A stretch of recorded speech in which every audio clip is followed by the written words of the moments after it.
Truex on the outside, contact made. 56 slides it into 4. Who's going to be at the stripe? Did even give it to Ryan Truex. Truex is your winner over Tandy.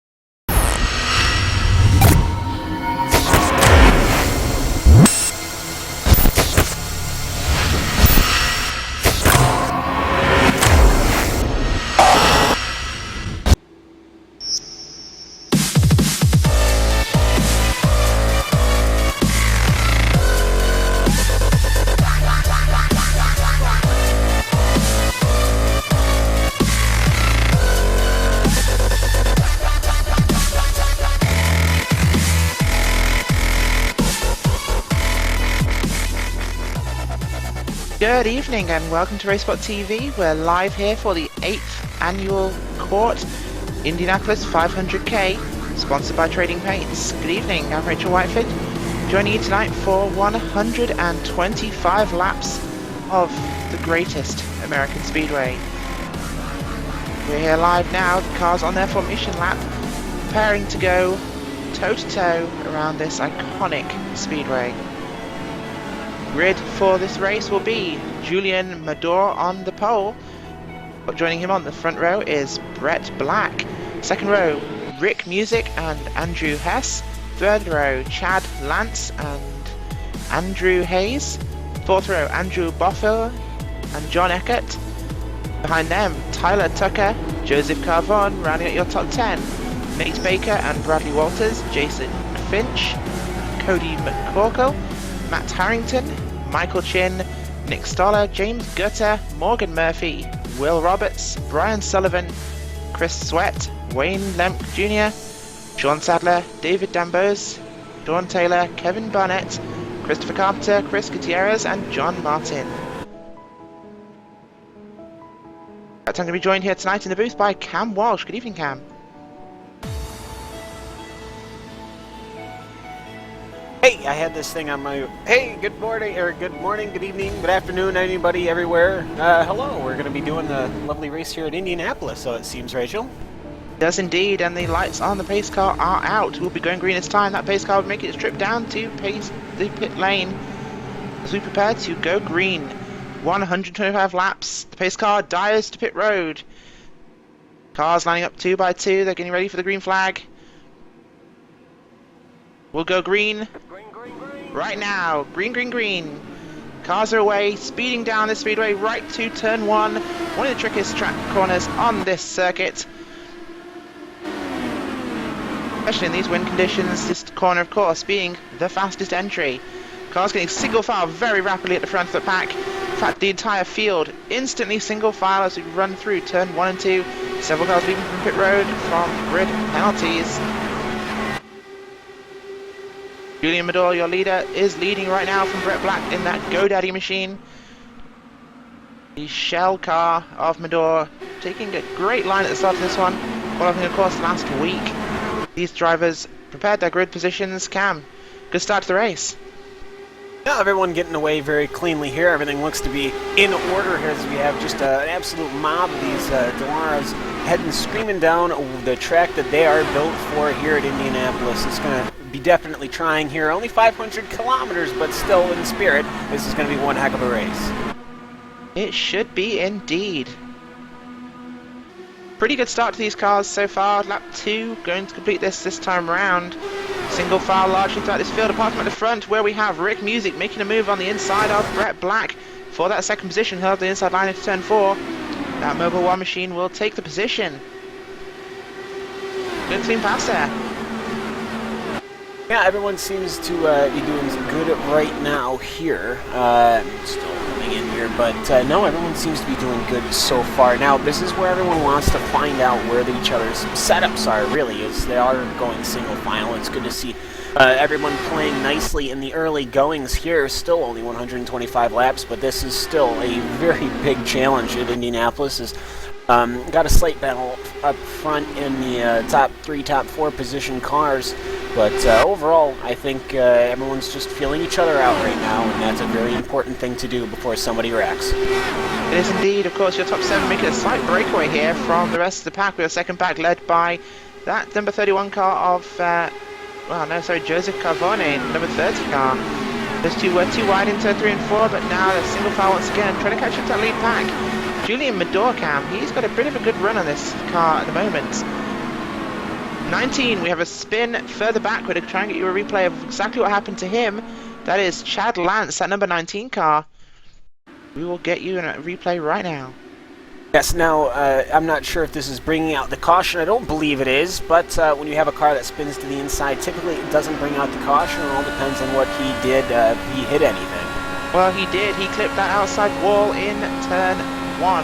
We said it's the toughest corner on the track, and it is very easy to push wide though when you're carrying too much speed or in traffic. Clips the outside wall, spins it to the inside, impacts that interior safer barrier. That car is done. His race will be over.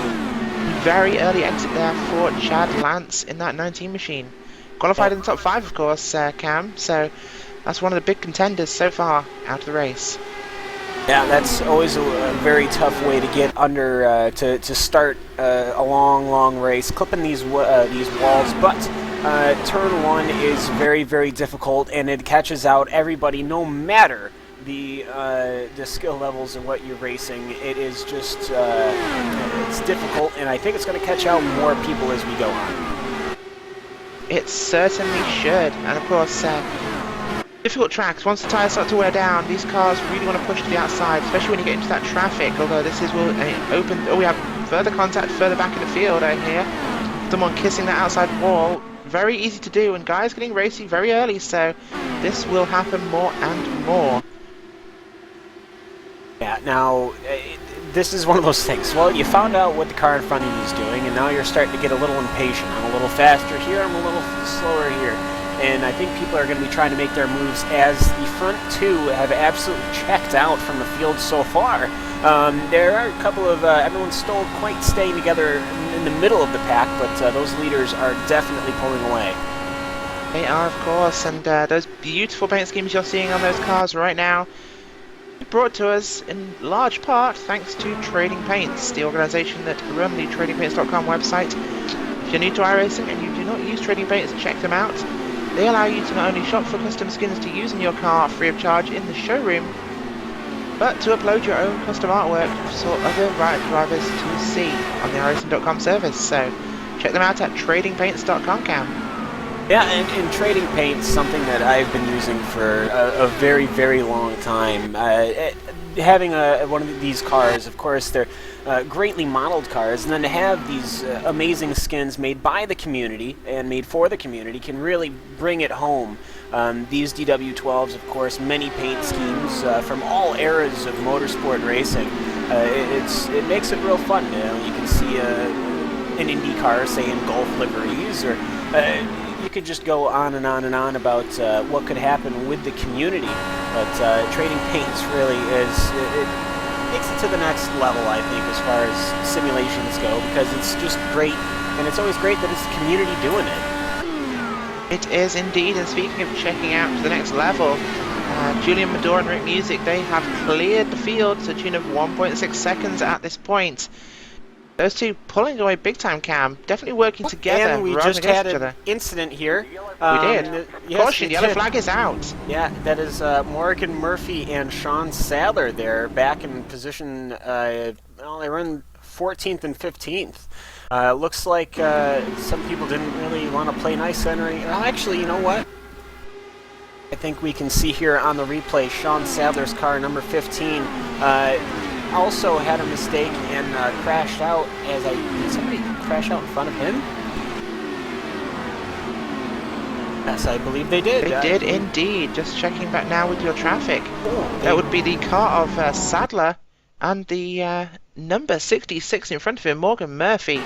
Those two coming through turn 1 and 2, of course, contacting that, both of them simultaneously, impacting the outside wall there in turn 1 and going to the inside. Mirror incidents of the initial incident with Chad Lance, that 19 car. Yeah. But 2 for 1. Of course, maybe a panic move by Murphy in the back. I think if you looked at the roll bar from Sean, he was just following the car in front of him, and he literally followed the car in front of him right into the wall.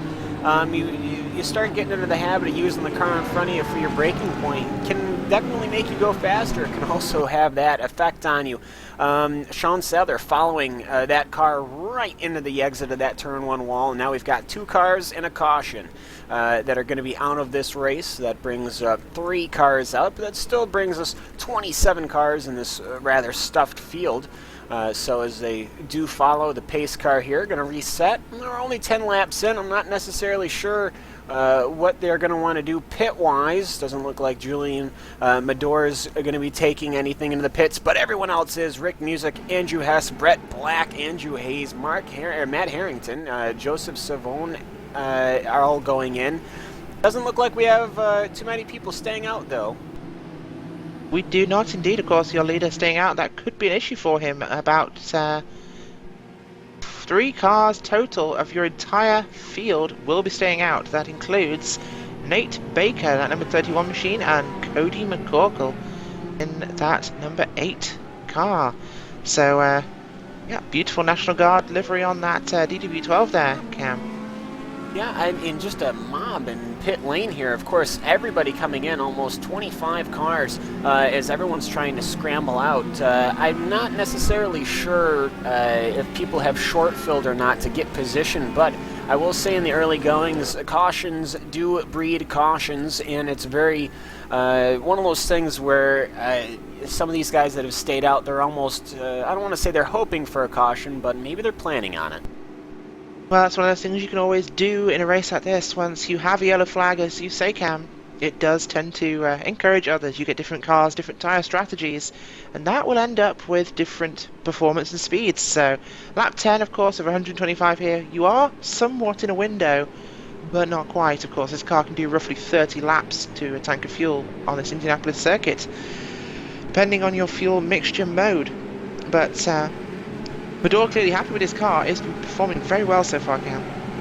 It has. He's, I believe he's led every single lap this race. He qualified up in first, I believe. Yeah, and actually, doesn't really look like the people from second and third have done very well at all. Actually, looking at the oh, actually, I have this backwards. Nate Baker and Cody McCorkle, who have. Obviously, they're the ones who've stayed out. They've gained 10 positions and 13 positions respectively, as they have the second batch of people coming in to pit lane. Not necessarily sure what why they would be coming in right now, but want to maybe make that decision. I want to go to the back of the field. I want to get out of the way of any potential happenings. It can be a good strategy early in the race to just sit to the back, ride it out, and wait for things to happen, let the field clear itself out. Of course, Nate Baker and Cody McCorkle there, 2 cars, 11th and 14th respectively in qualifying, now sitting second and third. Michael Chin, of course, gained as well. He was 16th. Rick Music, who was leading in second position in this race, starting in third. He's currently sitting back in 5th, Cam, and Andrew Hess behind him, also 4th starting. Those two with fresh tyres and full tank of fuel, they could make some motion here in the initial laps on this restart. Well, that they definitely could, as the lights are out on that iRacing Safety First car. I mean, it's just one of those things where now you've got cars on older tires, 10 laps. Julian Medor, Nate Baker, and Cody McCorkle, these guys are going to be the ones that you have to see whether they're going to get absolutely swallowed up or whether or not they're going to be able to keep in tow and hope for some sort of relief later on as the pace car does look to head off, Rachel. It will be heading off very shortly indeed as the cars head between turn 3 and 4. Those cars, yes, they might well have qualified 11th, 14th and 16th, but we don't know their race pace. They could have been doing quite well. So it's important to see what these guys can do on the same tyres as your leader, and whether those guys with new tyres can take advantage. But of course, passing the early laps here in heavy traffic, very difficult. That pace car will be making that hard left turn safe to pit road there. Single file restart here, waiting for that flag man to wave the green flag and restart this race. It's out. Green, green, green. The cars are away. Your leader making a great jump there. Baker slipping slightly. McCorkle getting a good run. Looking to the inside. He'll tuck back in line, thinking better of it. Michael Chin there, following, not quite gaining as much as he would want, of course. But Mador will retain that lead at this time. And a good start so far through 1 and 2. They're getting onto the backstretch now as Nate Baker looks to go onto the inside of Julian to get that first position as the rest of the field starts splitting themselves apart as they head into 3 and 4, Rachel. They do indeed, and Nate Baker will be leading a lap this time by the flag as the only other leader in this race other than Julian Mador. So a feather in his cap going from 11th to 1st. 13 laps. Not quite passing cars on track, but I don't think he cares. Well, if the car can handle it, and it looks like it can right now, let's see what happens when the tires get warm. But he is actually starting to check out from Julian Mador. Perhaps he has saved his car a little better. Perhaps he's a little better on the adjustments as his car is in the middle of his stint. As you absolutely everybody following the draft through, going down the backstretch into turn 3 and 4 once again. Very quick laps here. About 43 seconds right now. It's going to be, when they come by for race pace, it's going to be about 40 seconds a lap here at Indianapolis in these DW12s, as hopefully you can't hear the secondary commentating cat in the background, but Nate Baker doing a good job in that very turquoise car. Not the only one. Cody McCorkle also getting past your former leader, Julian Mador. Leader of the first 10 laps of this race, and well, he's getting passed by everybody as Michael Chin says, I will take a piece of that and will follow McCorkle through. Yeah, now this can be very frightening. Julian Mador's car, either it's not up to snuff for what he wants, but he is falling back through the field. That can be very dangerous. You can have some mistakes being made by people passing on newer tires, and hopefully we won't have that as Julian Mador slowly falls back. But it's not anything to be worried about too far right now. We are only on lap 16 of 125. We are indeed, and I think Mador was hoping those cars on older tires like himself would act as a buffer between him and those cars on fresh tires, but unfortunately that buffer has gone.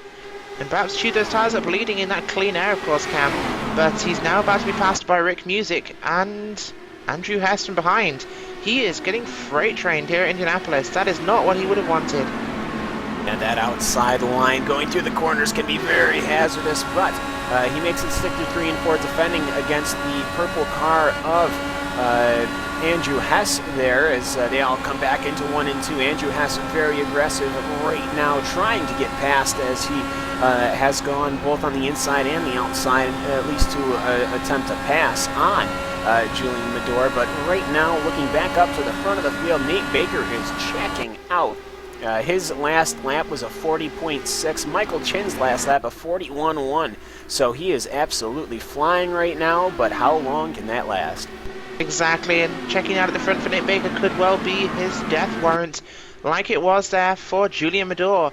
Running in that clean air, the car will eat its tires a lot more. We've had a massive accident. We have indeed. Oh goodness, it doesn't seem that it's collected too many cars. We'll get that up on your screen right now. As the field cleans will re-rack them, stack them, and we will see what happens. This happened, Cam, in the mid-pack.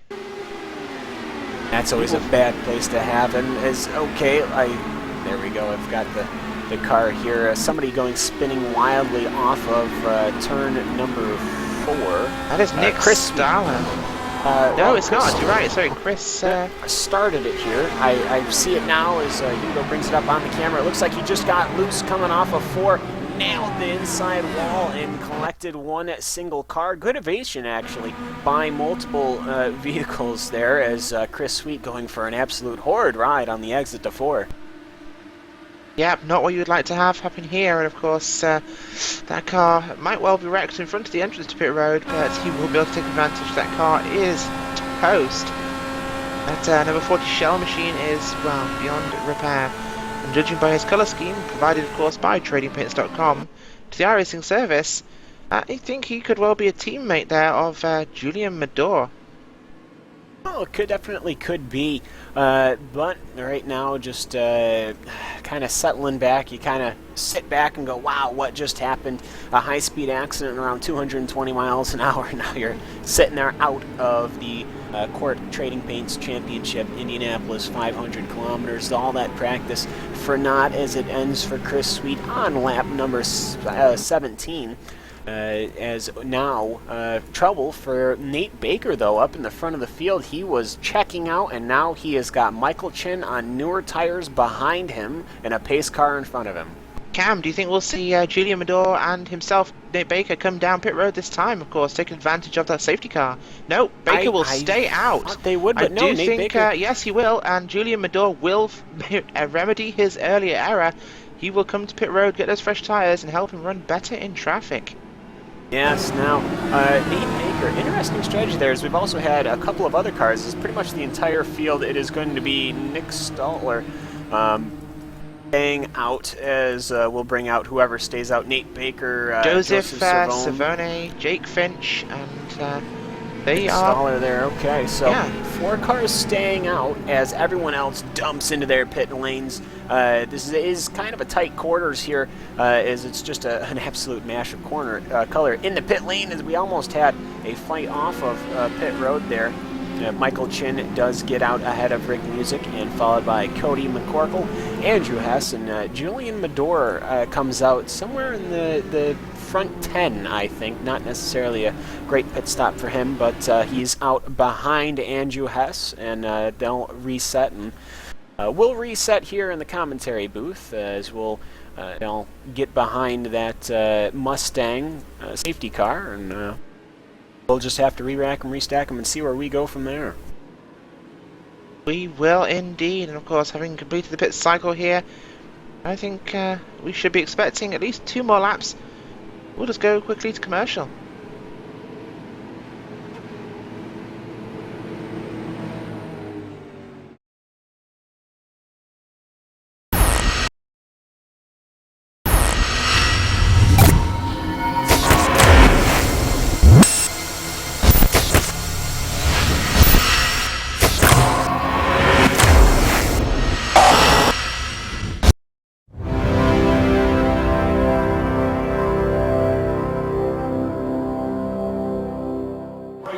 It's time for those most famous words in motorsports. Travis, start your engines!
Michael Conti comes up at a corner number 4 in the checkered flag. He wins his first NASCAR iRacing.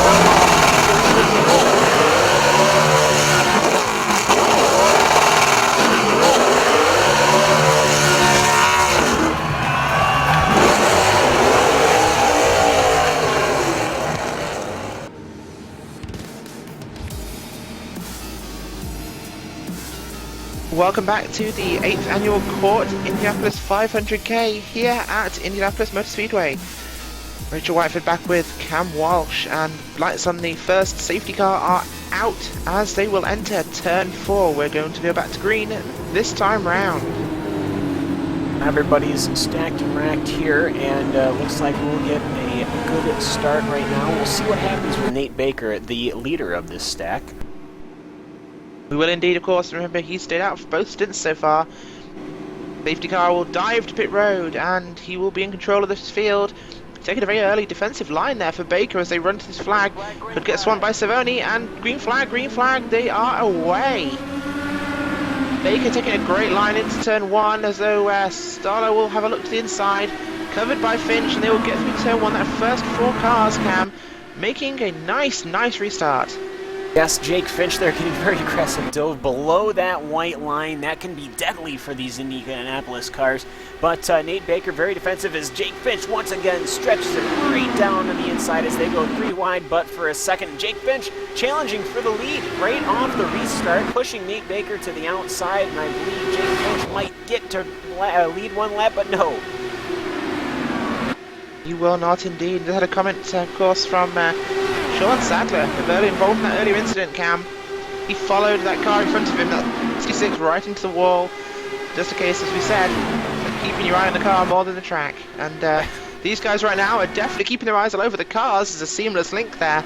They are following each other all over this place. And, well, Baker, once again, showing that his older tyres are not giving him a problem here on lap 23 of his tyre run. He's running away at the front, but of course everyone else is pitted. They'll be able to go about 20 laps longer than him, as he'll be into these pits in at least 9 laps. Yes, now he could be hoping for another pit, or for another caution, but I have a feeling these people are going to get settled here. We've had a couple of incidences. On the inside of Jake Finch is Nick Stoller of one of the other cars that had stayed out, as Nick Stoller will go into second place in that very well-known livery there, but Nick Stoller looking to take over second place and see if he can try his hand at chasing down Nate Baker. Nate Baker's really checked out. I did not think he was going to be able to just come out of nowhere. Started at 11th. After the first caution, he was in 13th, but now he's checking out at the CORT Trading Paints Indianapolis 500 kilometers. Well, clearly he had a setup for this race that will work far better than it did in his qualifying course. Poor qualifying results can just be indicative of not having good luck on your qualifying laps. It happens to all of us here, and well, Baker is proving his car is fast, although he is considerably lighter, remember, than the entire top 10. All of the top 10 have pitted at least once.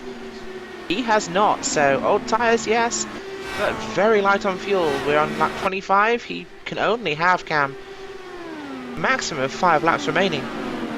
Yes, as we are getting very racy in the middle of the field, Cody McCorkle and Andrew Hayes all fighting for positions here with Julian Medora. Julian Medora trying to recover from his first place start, but he is doing good as they all... Actually, Julian Medora losing multiple positions. He's getting, once again, freight-lined on the outside, getting pushed to the outside as he is just trying to stay defensive. He is now back down to 11th position, even on those new tires. So perhaps that race setup not working out for him, or perhaps he's just not yet in tune with the in-race setups. Of course, these Dallara cars needing their weight jackers and other gizmos. We're going to stop it there, Cam. Medora to the inside, nearly 3 wide there for a second between himself, McCorkle, and Hayes. But he's having a dive there. He's going to take a look, see what he can find, as he heads down the inside of that number 8 machine of Cody McCorkle, holding him on the outside this time rather than himself as it was before. And he will try and hold that position, make that pass into turn 1, although behind him, Hayes will... oh wow, we've got some real racing going on here as we nearly have contact between that that number 2 car of Matt Harrington. They all slot back into line, and well, there you go.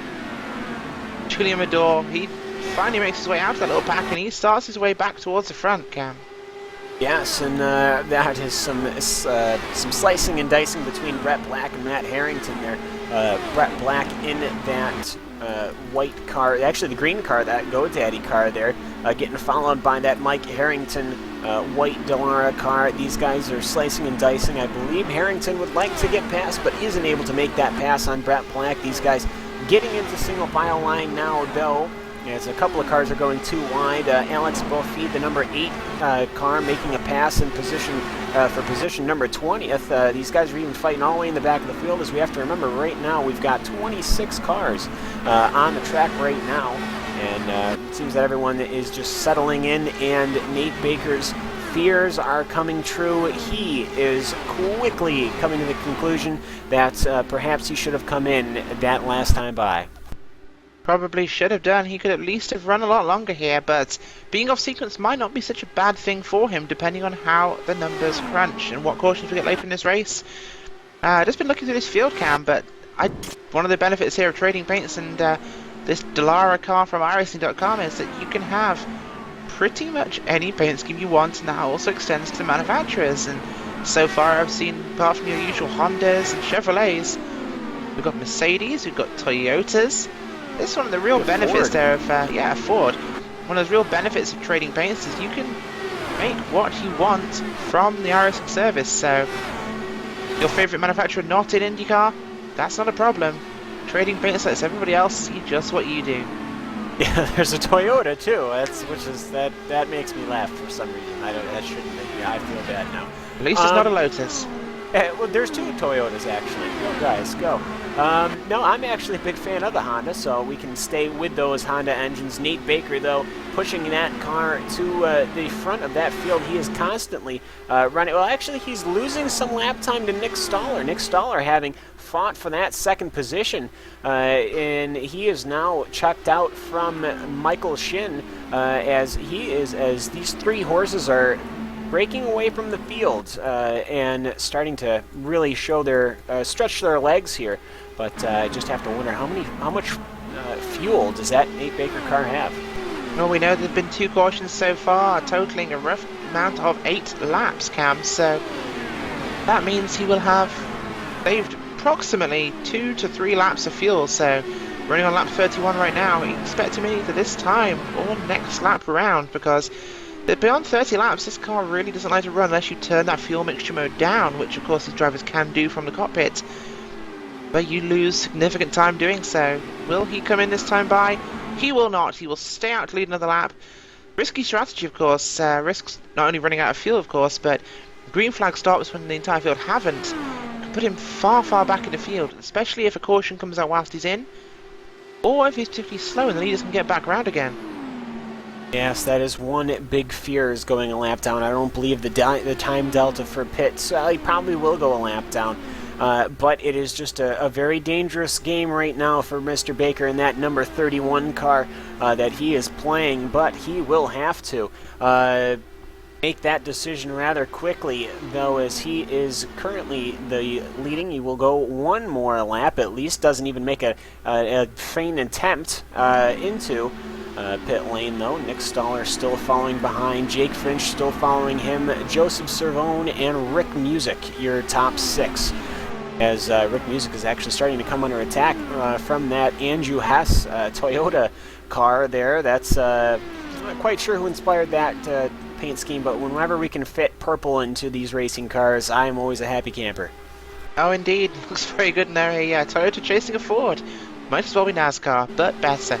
As we come round to the conclusion of yet another lap, will we see Nate Baker dive to pit road this time? He will not. I don't know what's powering his car, unless he has a set of pedals, Cam. Well, I think with those saved fuel laps, you can turn the wick way down, but let's just say he's probably begging for a caution. Yeah, he might start to be sweating in that seat there, as I don't believe he has pitted at all today. Perhaps he was part of that. No, actually, he did stay out that first pit, didn't he? He did indeed. So yeah, so this is just well, he's going to have to make the decision. He's going to have to make it real quick, and I think that's that for Nate Baker. He will come off of turn number 4 once again. No. He will stay out for yet another lap. He is really depending on those fuel numbers to be correct, though, as we'll have to look further in the field, as these cars are starting to get a little spread out. But there's still a main pack of cars from about 16th or about 15th or... One of our former leaders, of course, in front pack is Cody McCorkle. He's fallen back now down to the 12th position, of course, 2 positions above where he started. He's leading a train of 4 between himself, Stephen Taylor, Bradley Walters, Brian Summers there, Cam. Yes, and you've kind of got these 2 packs. You've got from about, as Cody McCorkle has a car on the inside, a Nesquik IndyCar there. There's yellow and blue, of course. Kind of a color making a comeback is that front wing gets super close to that National Guard DW12 as Stephen Taylor will look down to the inside, that number 42 car into turn 1. Typically you have to yield when you're on the outside. Cody McCorkle is learning that as he goes way high.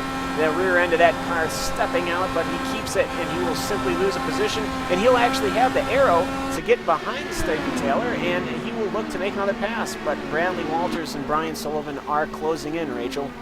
They are indeed, and we had a little bit of extra contact there. Someone brushing the wall. We'll have to find out who that was, Cam. But everyone running green still so far. And Nate Baker, again, staying out for another lap. Yeah, that's just some good fuel conservation on his part. But as the field goes past, once again, Cody McCorkle is going to look to the inside, or at least look his nose down there, but it will track him way out. Way out. He has to step it up. Way out of the throttle, and he will lose 2 positions at least. Bradley Walters and Brian Sullivan on the inside, but he will recover actually. Now they'll go 2 wide from the backstretch into turn numbers 3 and 4. That Fuzzy's Brian Sullivan car looking to make it very interesting there is you kind of have, well, there's no other way to say it, a Rainbow Warrior car of Alex Buffoli coming in into the sight picture here as Bradley Walters is looking to take advantage of this and pull away. Yes, he is, and just some information passed to me by one of the teams. These guys are running, of course, the fixed setup, and Fuel Map 1, of course, is fixed into that, so none of the in-car tools they can use during the race. They have to just lift when they're getting tight behind another car. Not used to that slave cylinder weight jacket that most IndyCar drivers do get to use, of course, Cam. Plus, as we see, yep, Nate Baker will come down pit road this time. He saved approximately 8 laps of fuel there with those cautions, so impressive run for him. But, yeah, of course, unable to change fuel map mode, he had no choice but running his top fuel map, come down pit road and get that service. We'll see exactly where he filters out, dropping back to 10th position. As he passes the stripe, he will enter his pit box and he will get his service. He will get up on the jacks now, the crew's servicing that car. He will be taking 4 tires of fuel, and we'll see exactly where he gets out in this field. Keep an eye on the leader, which is now Nick Stoller. He is coming out of turn 2. No, coming out of turn 4. He's coming out now, and we'll see exactly where Nate Baker is. Baker's leaving pit road. Will he make it in time to turn the lead lap, of course? The leader now passing the stripe. Nick Stoller across the start-finish line. Will he get up to speed before he gets round? That's the question, Cam. It's a very dangerous game, this pit road. You've got grass on both sides, and the car really likes to step out entering that turn 1 pit lane. But no, he will get out ahead of Nick Stoller. Nick Stoller, a mere speck in his window. Now he has to think here as his complete time delta will come in as he comes around this time. Of course, that time delta being the in lap, the pit stop, and the out lap. It's going to be about...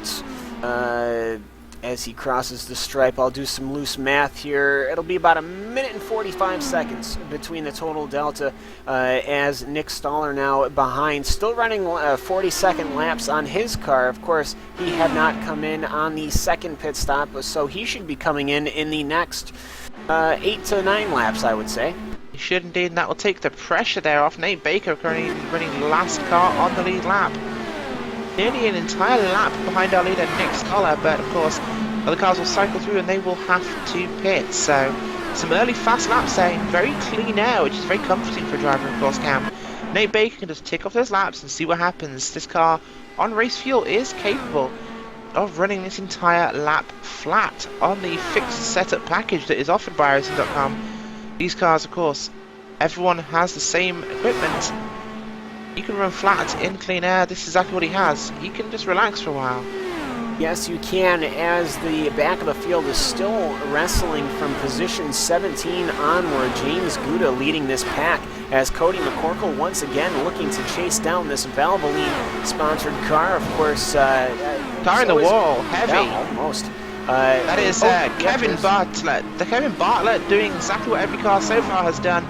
He got hard into that wall in outside of turn 1, rode the wall in fact, and he has significant damage there. I would be surprised if he doesn't have suspension issues.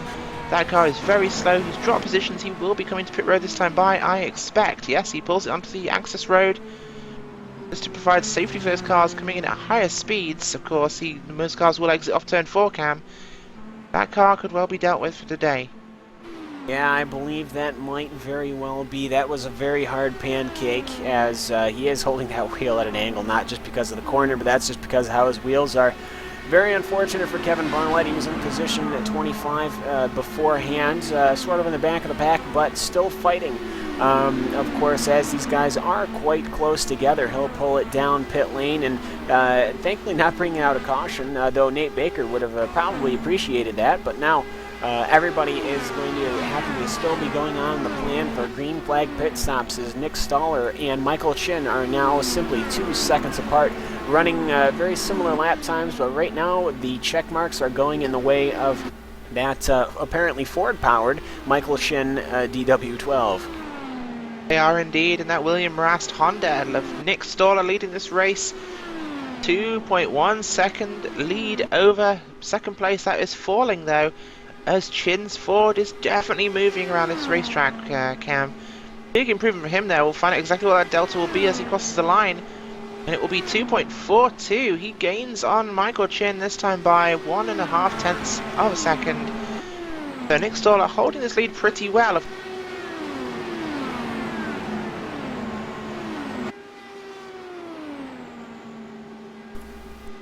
There we go.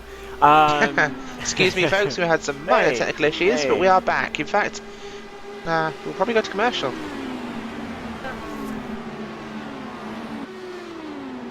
Okay, well, that's fine. Well, you're still sitting here with us here on RaceSpotTV, and looking over here at Michael Chin. I have to wonder, this yellow-powered Dallara DW12, apparently by Ford, I have to wonder, is it a Cosworth engine, would you think?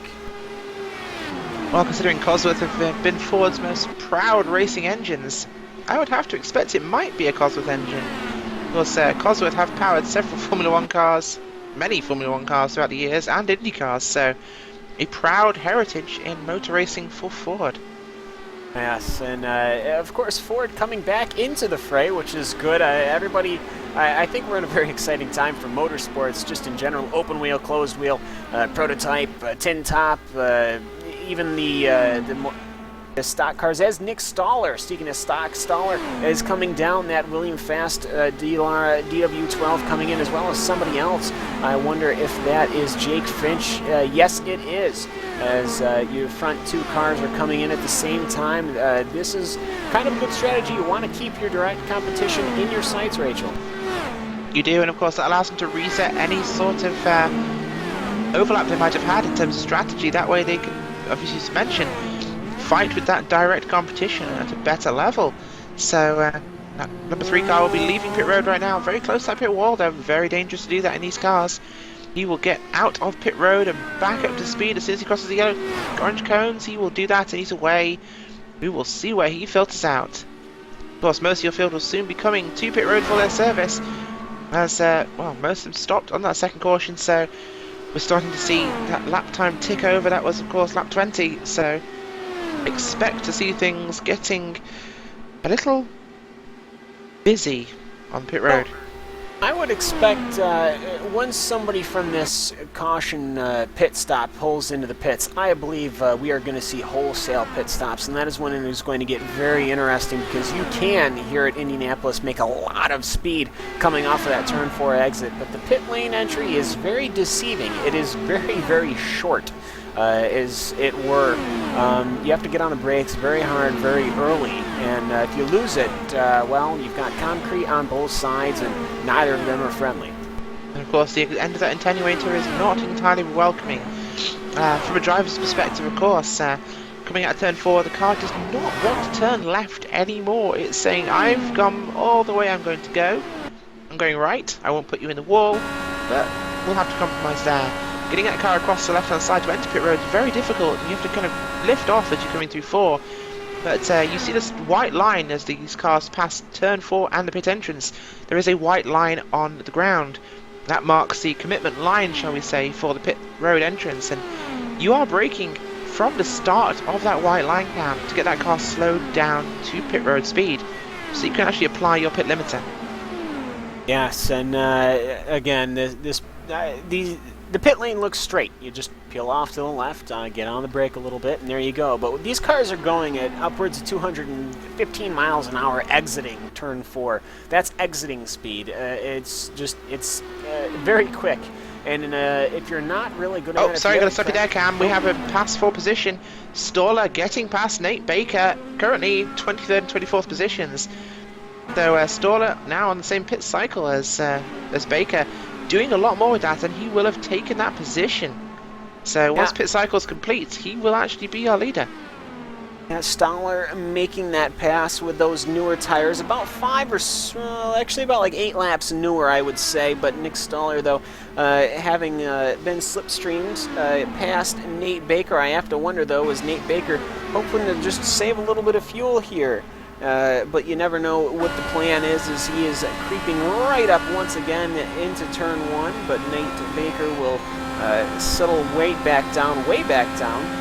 A lot more than I think he comfortably would have liked to have yielded, but these guys fighting all the way in the back are really your perennial leaders, as it were, as we are just waiting for the rest of the field to pit. Michael Chin right now in that yellow Ford-powered Duracell car will take another lap as Rick Music and Andrew Hess are the 2 trailing cars on the podium.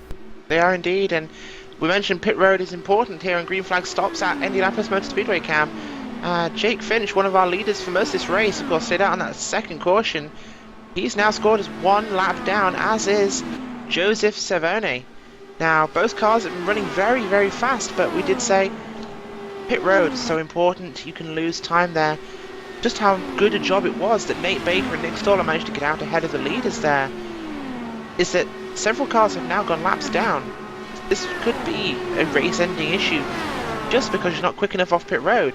And we talked about the perils of pit road entry, but the pit road exit here, Cam, tell us about it.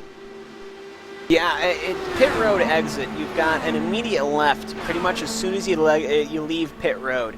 It's very dangerous, it's pretty slippery. If you get a little too happy on the throttle, this turbo is going to kick you around, and it will let you know that you've gone too far, as Michael Chin has a car right behind him. It is Joseph Cerrone, of course, whom is just 1 lap down. I almost wonder if Joseph Cerrone is going to be, he is really going to be fighting for that lap back. You don't want a caution being out and being stuck back, but pit exit and he will get it, Cam. He looks to the inside as they run into turn 3. Savone will have that position back. No fight there from Chin. He knows he's coming in soon. He knows that Savone's on fresher tyres. Yeah, and I believe back on the lap. Yeah, we are going to be having wholesale pit stops this time by the messages from the team managers. And that's why you don't want to fight there, as your first car is in Michael Chin. Rick Music is staying out, though. Andrew Hess comes in. Andrew Hayes comes in. Julian Medora comes in. It will be... Black stays out, and Harrington stay out. Taylor, Walters, and they will probably be pitting this time around. Yeah, I could say you stick out 1 more lap. Cody McCorkle also staying out, as it's really about a 50-50 split. And I knew these guys were going to be making this decision all wholesale. As Michael Chin comes into his pit stall, or exiting his pit stall. He'll get back on. We'll actually follow him as he tries to get back underway. He will take this left-hander, very tricky. You got your grass on both sides. You can spin out and hit that inner wall. As then you... Everyone's in. Yeah, everyone's coming in this time by, as they all... come in for their tires. I believe Rick Music actually is the only one who's stayed out, as well as Bradley Walters. Everyone else, though, coming in as now we've got the massive jumble. The last thing you would want is a caution.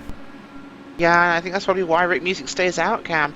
He's hoping that with wholesale pit stops, if he can stretch his fuel a little bit longer, if a caution were to occur, he would get away with that one as he comes himself to pit road now. Of course, you don't want to come to pit road in too big a group. That can have its own problems. One car spins or gets loose, not only can other cars run into them, slowing down, but if one guy spins in pit road entrance, it will collect pretty much everybody. These cars don't bump very well.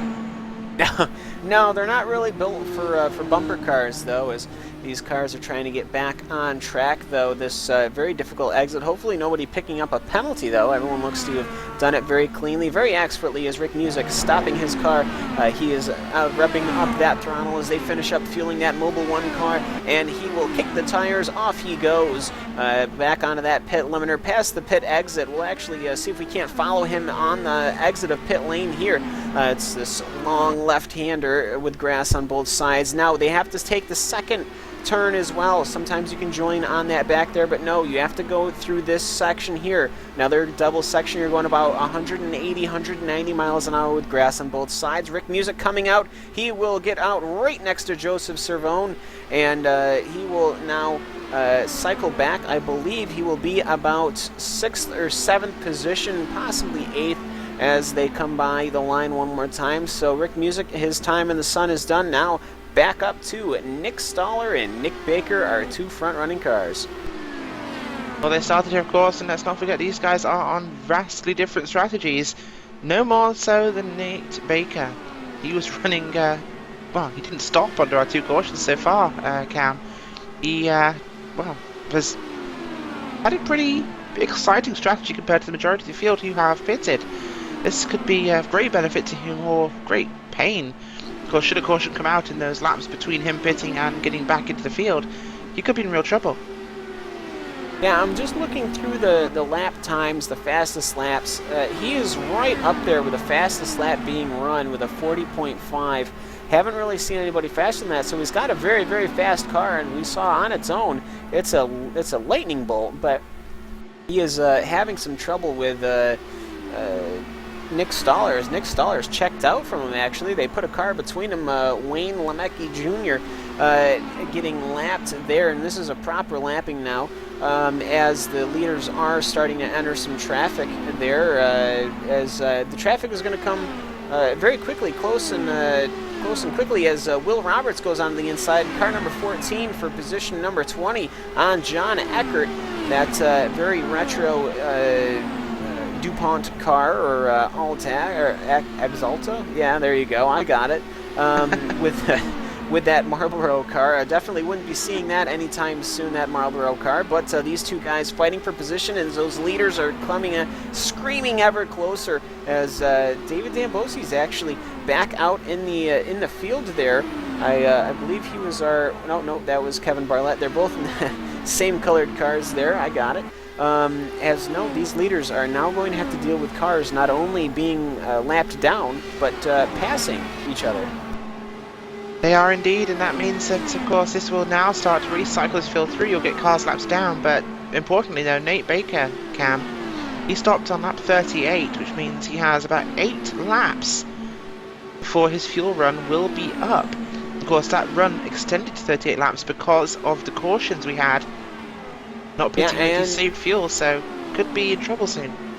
Yeah, and I have to say, I was looking through the pit lane here, and we have one more car to add to the casualties here. It's the Valvoline car, number 86 of James Gouda. That thing skipped off the outside wall, bent his tires all to heck and back, and now he is on pit lane out. As Cody McCorkle comes into pit lane, this is definitely unexpected, I believe. I think he already pitted.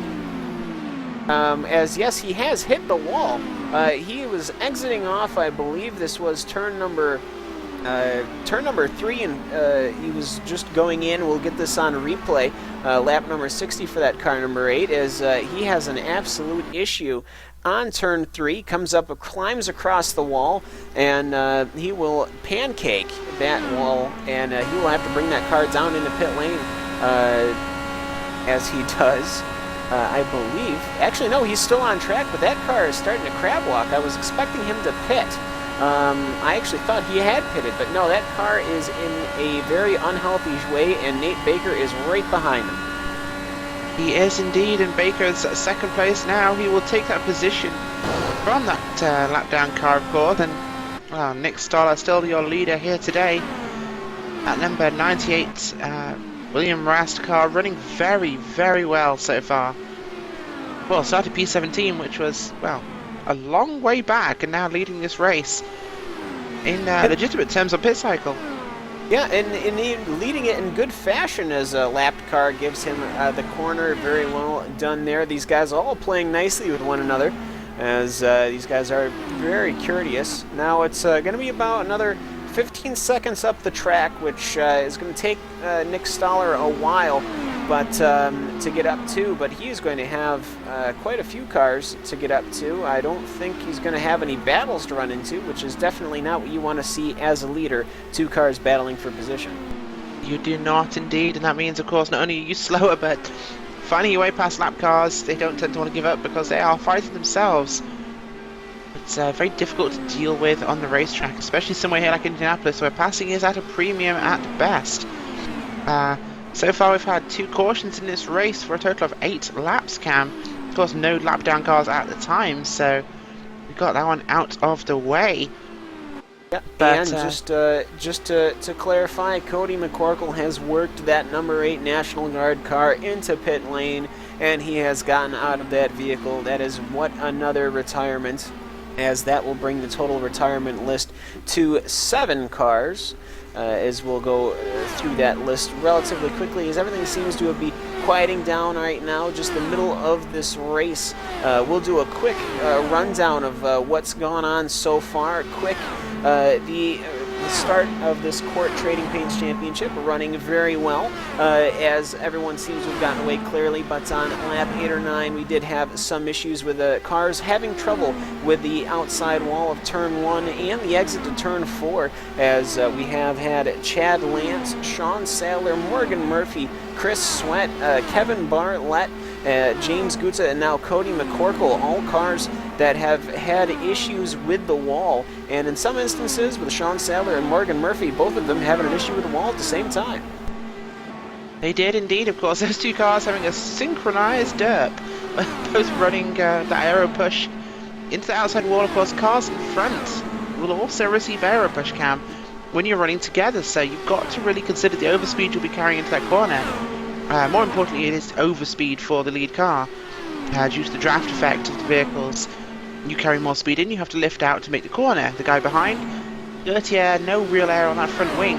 The car will understeer because of that. So, 2 different reasons, but the same effect. Yes, and so that was that brought our first caution out, but we've had a couple since then, and Nate Baker having a very alternate strategy. He didn't pit for the first 3 cautions when everyone else had, and now he is up in 2nd place with the same tank of fuel as Nick Stoller, as it actually looks like Cody McCorkle has gotten back into his car. We'll see what work they've done on that, but obviously he's going to be many laps down. Nick Stoller, though, is now leading your field up from that 17th position grid, as Nick Stoller in that really fast car, being chased down by Nate Baker and Michael Chin. Those are your top 3 running cars, and really those 3 cars have really stretched their legs and have shown us they've got the speed here today at Indianapolis. They do indeed, and of course the only car that's really stayed in that top 5 that qualified there, Cam, is that of Rick Music in that number 11 car right there, the number 11 Mobil 1 Honda car. So Ford, actually, it's another Ford. There we go. Yeah, there you go. The Mobil 1 Ford there, Rick Music on Firestones. He did, yes. Wow. Okay. Oh, wait, they're all on Firestones. Yes, they are. But yeah, he qualified in 3rd position. He's running in 4th at the moment. Not running Bridgestones anymore because I was going to say, we had issues with those things. But yeah, he's had a good run so far. The only car really holding that position, of course, Julian Midori, your pole sitter, he's running 7th, and that's the highest of those cars starting in that top 5 after Rick Music. Music doing a great job. Yes, and actually following right behind Julian Midori, as he has to get way out of the throttle. As I'm taking a look here at Julian Midori, way out of the throttle. It'll allow his teammate Andrew Hayes to catch up. And I say teammate, they both got the same sponsors. They're both piloting Mercedes-powered Indy cars, which you never thought you'd see the day, as Julian Midori is not having a good time with this car. It is lap 70 here, as those tires might be getting a little worn out on that car. I believe he might have a qualifying set, as he did qualify in first. A good time on qualifying, but or at least in practice, but ultimately that car is giving him fits as he once again climbs right next to the wall. Yes, success. Oh, I did just say that. I did do that, didn't I? Oh boy, I did it earlier realize too, so it's we've all been doing it so far. It was a fixed qualifying. As Nate Baker there coming in on his alternate strategy, almost coming. Oh, that's going to be very dangerous next to that wall. If he gets a little out on that throttle, that rear end is going to have a very unhappy time. So hopefully he can get away. Nate Baker, he's coming in, of course, this is lap 71, so making about 32 laps per fuel run at the moment, of course, discounting caution laps. Yeah, he's doing a good job there. Now, we'll see how good he can do. He didn't go a lap down last time. He shouldn't go a lap down this time, as he is obviously well-versed in the pit exit, which is a dance of its own, as we've said. He'll actually come out right in traffic. Christopher Carpenter and John Eckert are going to be right ahead of him. He'll swoop out. Now, what will happen here? Will Christopher Carpenter go around the outside there? Yes, it looks like he might have thought about it, but no, Nate Baker is going to get up to speed, 214 miles an hour on the exit of turn number 3, going into turn number 4. It will be 216 miles an hour, and he will be safely back in 16th, 17th position, 18th. Oh, he does indeed, of course. That's a lot safer than last time round, where he was last car on the lead lap. This field having spread out considerably as Christopher Carpenter loses position there to John Eckert. Yeah, Nate Baker checking out once again, proving how fast that car of his actually is. Baker having a great run. He's, of course, early in the cycle, so this could be interesting. He did have the fastest lap in practice at 40.339. Cam, so some impressive things to come from him yet. It is, and Nick Stoller now kind of stuck in traffic, these dueling cars, Christopher Carpenter, John Eckert, right ahead of that white and orange Delara car, as Nick Baker is just a speck in the window, and it would be just so great for Nick Stoller to put his competing rival one lap down. As if a caution were to come out, that would essentially end his day, as we are on lap 73 of 125 laps. We've already blown past halfway through this green flag stop. A couple of cautions, but now we almost have to be wondering, are we going to go green to the finish? Well, we could now, of course, because it's much easier to run green when you just feel to spread out so much, but let's not forget, most of the cautions we've had so far, Cam, have been due to cars hitting the wall on their own, rather than actual on-track contact. Yes, I actually don't believe we've had any on-track contact. I'm sure somebody's bumped into somebody, but for the most part, I have not seen any car get an issue, as Brett Black has gone off of the track, actually. I'm wondering why they're going slow, that GoDaddy car. We'll take a look here. He hit the wall exiting turn number 2. That rear end absolutely pancaked as it crab walks. That car pulling off yet another damaged Delara DW12 going into pit lane. Well, you know, I never personally like to see damaged GoDaddy race cars. Of course, big fan of those schemes and the driver, Dan Kirkpatrick. So, And not my favourite Hinchcliffe. sight to see. We don't count Hinchcliffe. What? Nonsense. But anyways, that Toyota number 44 car making his way down pit lane. Yet another car. Brett Black, having done good, started second, that GoDaddy car, but looks like it is just going to be a bad day for him, as he will climb out of that car. We will indeed, and of course we are coming to complete. I believe it will be lap number 76 so far. We are just over the we're well over the halfway point now, of course, Cam. 125 laps to complete total, so yeah, I think it's a good time as any to cut to commercial. Yeah, we'll give it one last commercial break here before we bring you to the finish here on RaceSpotTV. And we will, of course, be right back after a couple of these messages for the CORT Trading Paints Indianapolis 500 kilometer.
Well, welcome back to the 8th annual CORT Indianapolis 500K here. We have Nick Stoller just exiting pit road. He's coming for a stop and just having a quick judge by his laps, Cam. He's, wow, he's just actually at the end of his pit window, of course. He came in just after that blue car. He exits right behind there of, that would be Nate Baker. So that's his pit cycle complete. Of course, Baker going off sequence somewhat as he passes another car on track there. Yeah, scheduled stop there, so we should be seeing the rest of the field coming in the next 5 to 10 laps. And this could very be 80, 90. This could very well be their last pit stop. Will be one more lap stop, 80, 90, 110. 110 if there's one more caution. Well, if there's one more caution, I think everyone would come in for tires. So yeah, one more pit stop, but it's going to be mighty close as Nick Stoller is closer to Nate Baker than he has been. The only car between them is the car of Chris Gutierrez. That is the number 90 car. That is an energy car, the Energizer-powered car. As it's an electric car. We have an electric car on the racetrack as well. All sorts of power out. Today, as that car is wiggling all around Chris Gutierrez, holding on to that Dallara. Yes, indeed, and I've just been counting actually, Cam. But Nate Baker could well be in the catbird seat here, of course. He stood out for those first 2 cautions, 3 cautions actually, and he will be pitting 10 laps before the rest of the field. So, well, no, not 10 laps, about maybe 6, 7 laps. He could well be able to make this, or at least be leading the field in the final few laps. He could be in a prime position to be leading as we come into the final runs. Yes, and we do have more takers in the pit lane. David Dambosi, the number 50 car coming in, as well as the number 49 Keep Calm Trayvon car of Christopher Carpenter, which is a very fair paint scheme for a Dallara DW12, I would say. They're going to go a lap down, though, as multiple cars are now starting to make their way down pit lane, though. I believe the pit lane window has now opened. It has indeed, and we should be seeing large portions of this field come down pit road, Cam, as everyone tries to get their 4 tyres and fuel service. So, yeah, another difficult part of this race. Drivers often negotiate, of course. Pit exit, as we said, very tough to get off at high enough speed. You can gain a lot, though, as we see. I believe that will be the car there of... because so many of these different teams have the same cars there.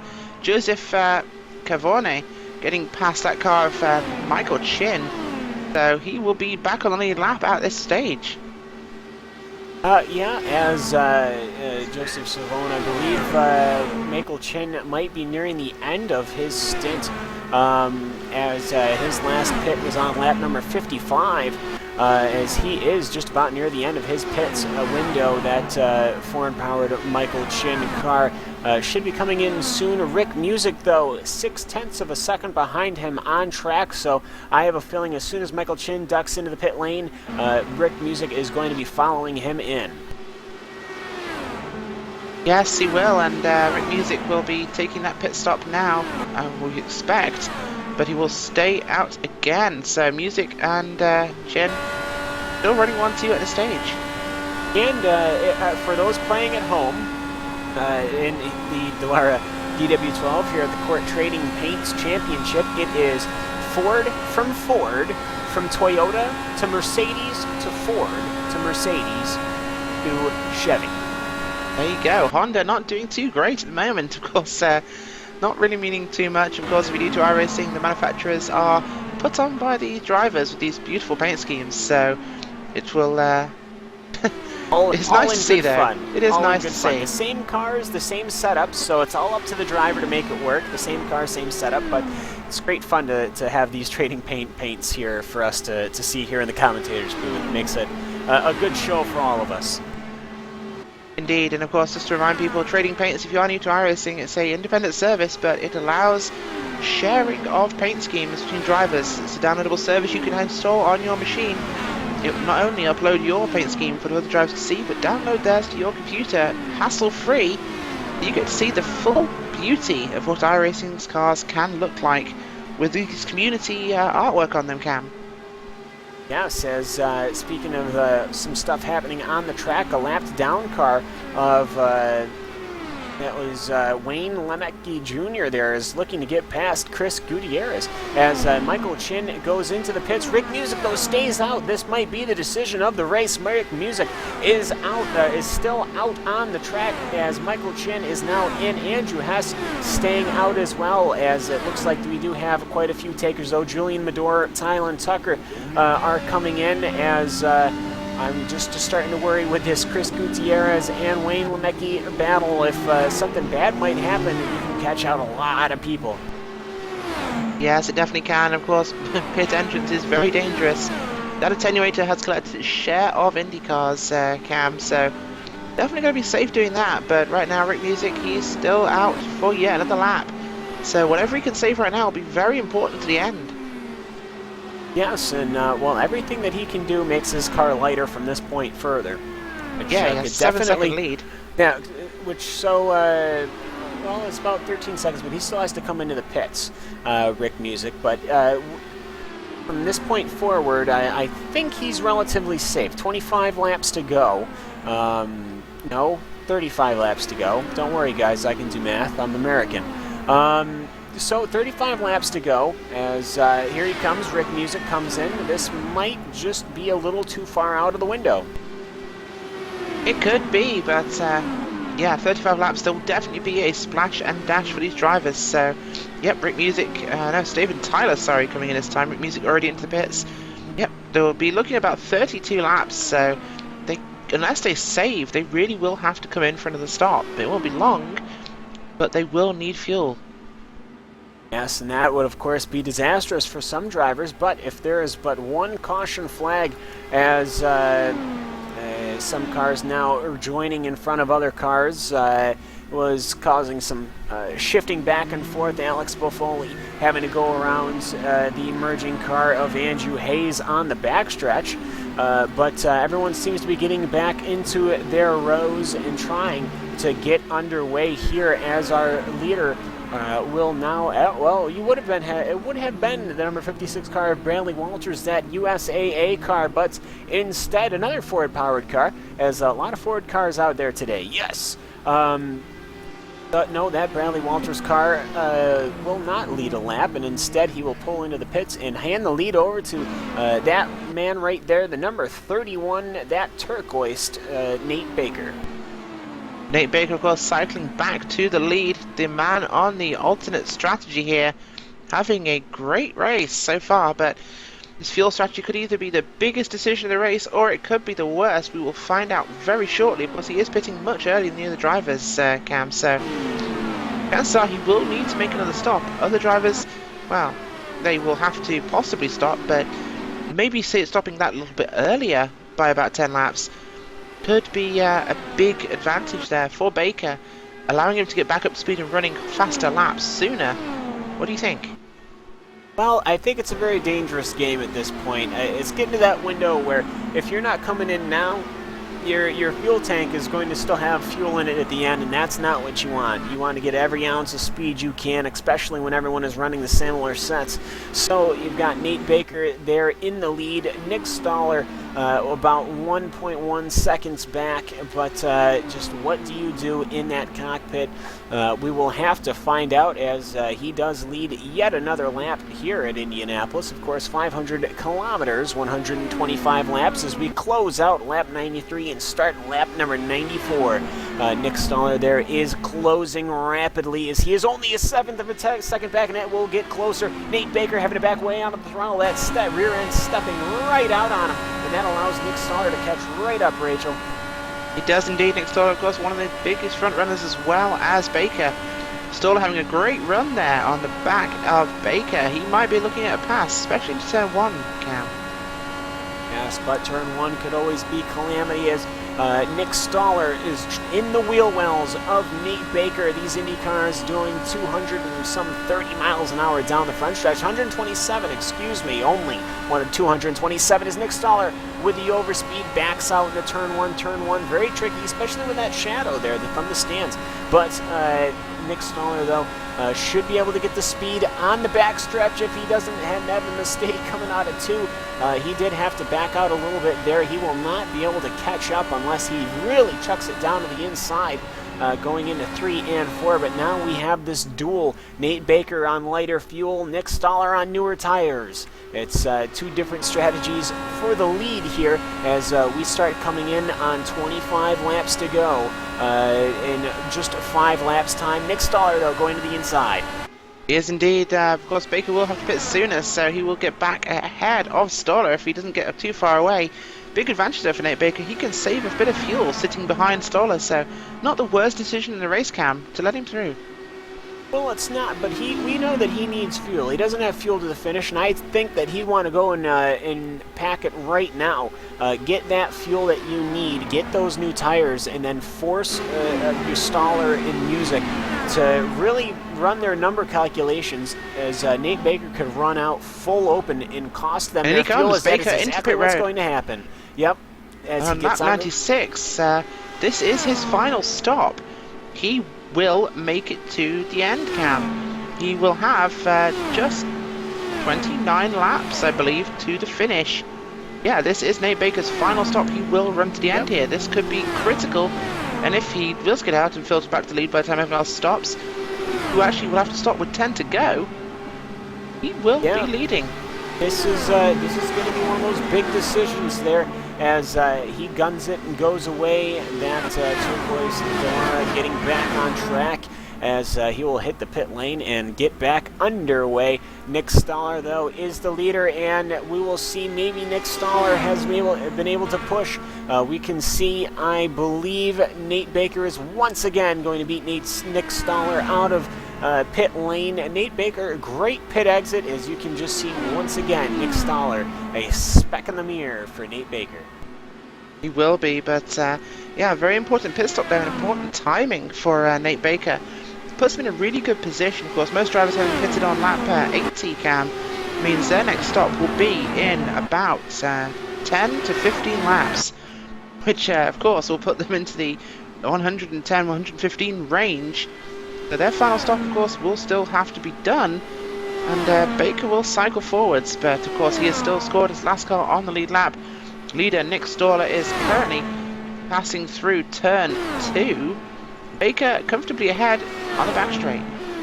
Yeah, and just as we've had this front field that kind of had this great battle of strategy, you've got a great battle on track from about 6th place on back, as you've got Matt Harrington, John Martin, Brian Sullivan, Steven Taylor, and Tyler Tucker all in one massive pack here as they come through. It's 5 deep. About 6 or 7 deep, really, if you include the front runners. But these cars are all going through, as this could potentially change the race if something were to go wrong, as Tyler Tucker is going to the inside of Steven Taylor, but he will think better of it, as actually Steven Taylor goes to the inside of Christopher Carpenter, and they are having a heck of a time of it. Cars are dancing their way and weaving around, but no contact made so far. Boy, these guys are definitely giving each other room, and that is showing on the track. Yes, it is, and this is very tight fighting here, as we see Tucker going down to the inside once again. He will make that pass over Brian Sullivan there in the number 12 car. So, the 12 car. That's a lap down car, I believe. That is John Martin. So, pass will be complete. Yeah, and if you're John Martin, I think you're just kind of holding onto the wheel and just waving people by. No, go, go, go. I want nothing to do with you. Go. As that is exactly what will happen to Steven Taylor, though.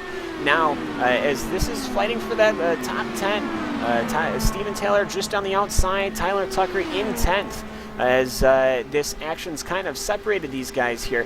But Matt Harrington, though, with Alex Buffoli right behind. Of course, Matt Harrington, that famous unmentionable NASCAR paint scheme, as I'm definitely not a fan of that for a driver. But the Rainbow Warrior Dallara right behind, that's a Chevy-powered car, as Alex Buffoli is looking to get right behind for 6th position. Now, these guys are really the ones that are fighting on time. Andrew Hess is some 6 seconds ahead of them.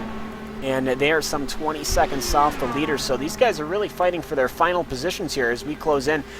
Some 23 laps to go. Will indeed, and passing the 100 lap mark here is a big reward for a lot of these drivers. We are into the closing stages right now, and this fight in the mid-pack is not over yet. Julian Midori under attack by Brian Sullivan behind him. That car will look to the inside of Midori. He's not had the best of days, of course. Qualified on the pole, he'll be followed through by Tyler Tucker there. Giving up places very early. That car must not be handling to Midori's liking. Yeah, we've seen these wheels come off. He was able to drive it to a pole position, but in the qualifying, but this car is falling away, not in a way that he would like, as he is falling back now. He'll be back in 10th position, and Steven Taylor looks to gobble him up, but no, it will not happen though, as Nick Stoller still comes into the pits. Nick Stoller comes into the pits, lap 103. Nick Stoller coming down pit lane, that number 98 Dallara coming in, and he will be alone so far. Rick Music staying out. He will take the race lead as Michael Chin is following some seconds behind him. So 3 seconds is the gap between Michael Chin and Rick Music, but all of these guys are going to have to pit. Nick Stoller, though, coming in, and he will be good to the finish, Rachel. He will indeed, of course. 21 laps to finish for him, so unless he's taking full tank or he's taking less, he will be a little bit of fuel left at the finish there. But Nick Stoller getting out that pit road very, very well there. That car been handling great for him today. He has led laps, of course, and been very, very fast, so it'll be fun to see what can happen with him. He tends to end up on track around Nate Baker, so it could be interesting to see which of those guys can get to this finish. He was slightly off sequence, of course, pitted on the first stop, but not the second. So Stoller is a big advantage there, but it'll be really to the disadvantage of the guys like Music and Chin and Cavoni there, of course, who have to pit much earlier, Cam. Yes, as these cars are now starting to get set to the finish. Anybody that comes to the pits now is going to be set to the finish. It's when you want to get your tires. As you can just tell, Nate Baker in the back there is absolutely trying to get his way to Nick Stoller, as he has a massive issue getting around the car of Andrew Hayes for position. Though he will complete the pass, he will not damage his car, and Nate Baker will continue his attack to the front, as if he can catch up to Nate Stoller, that would be very good for him indeed, as that will give him a lot of space on the track. Actually, no, he has to chase him, actually, because Nate Baker went into the pits first. What am I talking about? Nick Stoller trying to get away from Nate Baker, as everyone has done their pits now. Rick Music, though, is up on the point in that Mobil 1 Ford car, with Michael Chin following behind. Joseph Cerrone back up in the third position with Andrew Hess and Matt Harrington following behind, but all of these guys need to pit. This is your mid-pack right now. And so as we start entering the closing stages here, we have to think this is going to go green all the way through, and this is really when we see all of these wild and crazy strategies that we saw in the early laps pay off, Rachel. Yes, it will, and definitely a big, interesting fight in that fuel strategy, so it could be very critical to the finish of this race, Cam. Of course, Nate Baker, the one we have really picked here to be the man of the moment, sitting back in 13th position. A very fast race car, and this fuel strategy could be interesting. Music, we expect to have another 10 laps maybe of fuel. They will not be good to the finish, so this will be the critical time. Yes, it will, and Matt Harrington making a pass on Andrew Hess for fourth position, as Matt Harrington there in this long line of cars. All of them are on the same lap from about 4th all the way down to 10th, I would say. They're all split by just a few seconds, which is still great to see after such a long green flag running, as Andrew Hess is actually following way behind. Perhaps he's going to be heading into pit lane this time by, and he doesn't want anybody to have any issues behind him there, as Andrew Hess loses another position. That Fuzzy's Brian Sullivan car is going to be coming up on him. Will Andrew Hess duck into the pits as they come off of 4? No, he will not. That was just a big issue on his part, but Andrew Hess is absolutely plummeting through this field as they're going to go 3 wide into... Wow, they make it through there somehow. Andrew Hess losing out big time. Oh, as I believe there's Sullivan hit into the wall there, Cam. Yes, we'll have to see what happens there with that car. It seems everything's going well so far. Perhaps it was just a brush, but it did look like it did do some damage. We'll have to see what happens with that car. No, he doesn't seem to be slowing down Brian Sullivan at all, though. So perhaps it was just a slap in the back of the head to keep on pushing, though, as he has bulleted out away from Steven Taylor and Andrew Hess. As these guys all still need to finish to their pit. I think these guys are just going to run to their Delta for fuel and then obviously short fill to the finish. But Rick Music, though, is still 1 second ahead of Michael Chen. Yes, indeed. That not really a representative position on the track right now. Depend on their fuel strategies and when they come in for this final pit stop, of course, Cam. So top 5 or 6 cars are pretty evenly spread, despite the fact it does show a 13-second difference or 10-second gap between 3rd and 4th. That will all play out later, and how much fuel these guys take. Some might take a full tank, some might take less, as we have Matt Harrington into the pits. Yes, we do. Now, I'm just going to say, I'm looking at these lap times. I'm seeing a lot of these cars starting to slide around. I almost just assume come in now and get tires, as you will have 15 laps to go. Matt Harrington coming in, though. That'll drop him through the numbers, but that'll give him his true position as Rick Music's still out there. As I think these lap times have just really plummeted. Some of these guys are doing almost 42-second laps, 2 seconds off, which in an oval is immense. I'd almost come in and just get new rubber. Yeah, certainly. I mean, I think one of the biggest issues we've seen here is because there's early cautions, drivers have planned fuel from the caution to the end.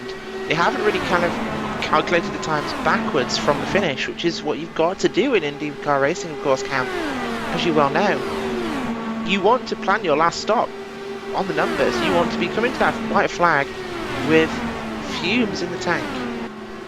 Yes, I mean, having that light car is really a big difference, especially when everybody is running the same setups here, as we are running the CORT Trading Paints Championship. This is the Indianapolis 500 kilometers, and you are watching it on RaceSpotTV with Rachel Whiteford and Cam Walsh, with Hugo Louis, of course, on the cameras. But just finishing up this race here, some almost 12 laps to go, 13 laps to go. It will be 12 to go this time by, though.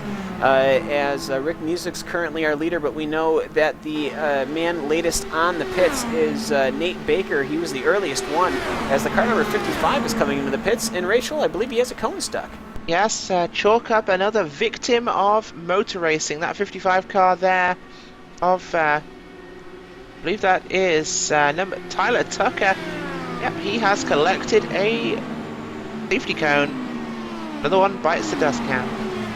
Yes, rest in peace, Cone. But no, that was due to the fact, as he blows his pit, that was due to the fact that he had a collision with the outside wall that drove him way inside, and he actually took out some of the pit cones. So very unfortunate for Tyler Tucker, having made it this far along. Was in position number 13, but no, and we will drop down the numbers, though, as he will see what he does there. But right now, Michael Chin is slowly reeling in Rick Music. Now, of course, both of these guys have to pit. The only one who is good to go is Nate Baker. Nate Baker is having some issues. Julian Midori is finding some speed, as I believe, he's stuck behind Andrew Hess there. Andrew Hess, who's falling well off the pace. His last lap was a 42.8. So obviously he is not a happy puppy in that car. Andrew's going to have to come in and get some tires soon, as we are entering about 10 laps to go. Rachel, Nate Baker looking to be in good position over Julian Medora. He is, of course. Nick Stoller has, I believe, pitted. So yep. Nick Stoller will be to the end, and he is really Nate Baker's biggest competition. Sitting 6 seconds up the road from Baker. That's going to be a big factor, so Stoller could well be in a great position. Stephen Taylor, Brian Sullivan, Alex Barfili, Joseph Cavoni, Michael Chin. Of course, Cavoni's into pits right now. Chin and Music still circulating on the track, and they will have to pit, Cam. Yes, they will. This is going to be a splash and dash. I don't even know if you get tires. I would expect them to get tires, just for the last 10 lap dash. But Nick Stoller, though, He's on newer tires. He has the fuel to the finish, and he has the gap to Nate Baker. And over the last lap there from the time deltas, 40.7 for Nick Stoller, 40.9 for Nate Baker. It does look like Nick Stoller is going to be the leader when we get through cycling through who needs fuel. And Nick Stoller, so far, as long as he doesn't have an issue there, as he had a massive wiggle hitting that inside white curbing, though. Definitely not how you want to end your race as you come so close to the finish. But Nick Stoller, though, he has had a good race through and through. He has indeed, and of course needs to keep this one clean to the end. Definitely think, though, that Baker's been held up in a lot of traffic, Cam. That's probably why he's so far off, a guy who's been running around all day. But expect everyone else but them to be into pits very soon. This will put them very close together as we have somebody making contact once more, but everyone seems to be getting away with it. It's a tricky track, and scrubbing that wall does happen somewhat. Music is staying out, so is Chin. Philly is staying out, Taylor is out, and we will find out whether they come into pits this time around. Yes, this is just as Brian Sullivan comes in.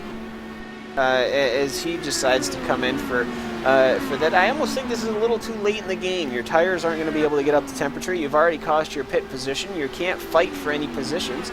I think this is just a little too late, but you know what? If you didn't risk for it, you know, you're not trying. Rick Music, I don't believe he'd be able to try. He has to come into the pits. I keep telling myself he has to come into the pits. He pitted on lap 91. So that would be quite an achievement if he was able to make it all the way through. If you think about it, that would be lap 91, so you're talking about 34 laps, so with fuel saving, it could, on the outside chance, be maybe possible, but how do you maintain safe fuel and stay out front that much? Well, so if he does stay out, his lead over Nick Stoller will be 17 seconds, so he can afford to lift and coast a bit, but can he lift and coast enough for 2 to 3 laps? I don't think that's possible, Cam. I just don't see how he can manufacture 2 laps of fuel. Stranger things have happened, but the person behind him definitely has to come into the fuel and to get fuel. Michael Cheney pitted on lap number 89. He's definitely going to be short. He's going to be about 6 laps short on fuel. But as we enter 5 to go here, Rick Music is it might be a surprise here, as might just be able to do it. He might come in this time by. Alex Buffoli, though, will also have to come in. He pitted on lap 90. That'll be about 95 laps. That's too much. And Steven Taylor actually had pitted also on lap 90. So these guys, they're doing almost 42-second laps, which it's about 2 seconds off pace.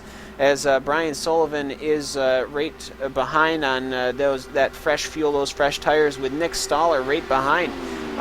Nick Stoller, though, I almost have to wonder if he was expecting an easy win here, and now he might be having to fight through some traffic. He is, and he's getting much slower. That gap down from 6 seconds to 4 between Stoller and Baker, so this fight is not over yet, Cam. This is going to get pretty tight pretty soon. Yes, and speaking of the excitement on the track, Rick Music and Michael Chin are right near each other, but of course Michael Chin has to come in to get fuel. I hope somebody's told him that. That would be very tragic, as I don't see how we could come up with the fuel here unless they are really doing some magic stuff with these cars. I cannot imagine, as Michael Chin is coming up right behind Rick Music. Maybe these Ford engines are just on fuel. No, I cannot see these guys making it to the end. They're going to be short, and I feel that is just setting themselves up for tragedy. But you know what? They're taking a gamble. They're doing what Indy cars do, and they're going to try and make it. And that's just what you have to do to win here at Indy. And Rick Music and Michael Chin are both trying that. Well, Music, of course, not able to lift as much as you might like in the corners to save fuel, but Chin will break away and come to pit road. He gives up on the fight. Yeah. I actually think he sputtered. I think he would have done. I think I'd give up if I saw that, but big traffic ahead of Rick Music there, your leader. That's actually the lead lap cars, mid-pack lead lap cars, of course. That includes John Eckert, Will Roberts, Julian Midori, our pole sitter, who will come under attack. These three guys are actually fighting for position, actually. John Eckert looking to fight through here as Matt Harrington passes the leader. Now, Rick Music though, 2 laps to go. These guys are absolutely fighting through. I hate to pull away from the lead lap, or from the leaders here, but Julian Medora, they're going to go 3 wide off the exit of Indianapolis 4, and Will Roberts there in the middle. He is going to get passed by Matt Harrington. That slow car of Andrew Hess is going to be going through, and we have an absolute traffic jam going through turn 1 in the last 2 laps here at the CORT Trading Paints Indianapolis 500-kilometer championship race. We do indeed, and Michael Chin back out from his fuel stop. We have lots of position changing hands as Alex Buffili will go through to second place. Rick Music still your leader at this time. He's slow, Cam. He's trying to navigate traffic. That's why he's slow. But right now he's looking in a good position to hold this one. If he can just breathe an extra lap of fuel out of this car, he will have it. Of course, Bradley Walters trying to make a position right now on a lap traffic car. Baker, he's going to be falling short. He's in 5th place right now. We're going to see who will make it, who will run out of fuel. 1 lap to go here in the race. Rick Music, he is trying to dance that car around. He's trying to will fuel into the piss tank there, I guess. Yes, 14 seconds, he can afford it. He can afford it. He might be able to do it. He might be able to. He pitted on lap 91 as that car is going as slow as molasses. But you know what? When you're in first place with a 12-second gap, it is going to be Rick Taylor coming there. to the line. Rick Music. He will take it. He spotted, but he will make it across the line. It doesn't matter. He had 12 seconds. Rick Music, the winner of the 8th annual CORT TradingPaints.com Indianapolis 500K. He ran out of fuel on the line, Cam. He is your winner. And that's exactly what you have to do in an IndyCar. It sputtered across the line. We said that's what you need to do. No donuts for that man there, but who cares? When you have an Indianapolis win, a great racing here, and Nick Stoller and Nate Baker both sitting there with their hands on their wheels going, what just happened? We had it. We knew we had the fuel window, and somebody else has come away with a win. Nick Stoller coming home in 2nd place, Nate Baker coming home in 3rd. Rick Music, the man with no fuel, coasting around this Indianapolis track, an Indianapolis winner, and he's got a friend in Tyler Tucker coming in to give him a nice little push. These Ford cars. What I find interesting, Cam, is Alex Buffili pitted on the final lap. Oh, he's got a cone stuck in his car too. He does, but he coming out of turn 4 on the final corner of the race, he pitted from 2nd place to cross the start-finish line. That seems a little counterintuitive. Well, you know, maybe he just lost track of the laps, or maybe he just didn't think he was going to make it to the end. But ultimately, though, Rick Music getting pushed along. Do you think they'd help him do the donuts as just a mob of cars are coming in behind to help push that man in as somebody goes off-roading, as we'll go through with that there. But, of course, stick with us here on RaceSpotTV for post-race interviews for the CORT Trading Paints Championship. Lots to talk about, and we're happy to have you with us, and we'll see you in just one moment.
Simulated racing can be awesome, but it can also be kind of a free-for-all. Interestingly, auto racing faced the same problem in its earlier days. Whether it was on the back roads, the beaches, or the city streets, the racing was fun. But there was always a certain level of chaos and danger, until some folks came along and put some order to all of this. Stuff like official racetracks, regulations about weight and equipment, and enforcement of standards. That's what gave us high-speed excitement, fast-paced action, and photo finishes. That's when racing became racing.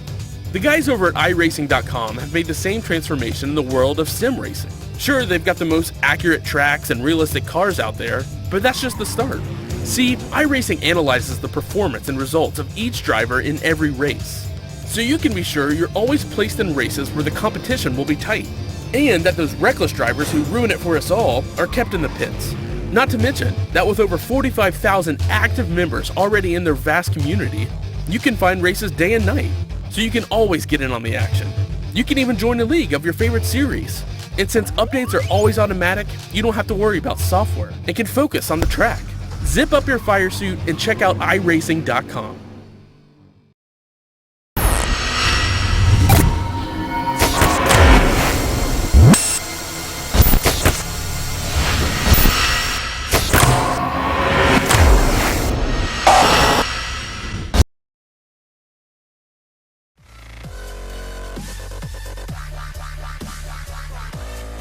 Well, welcome back to post-race coverage of the CORT 8th Annual Indianapolis 500k here at Indianapolis Motor Speedway.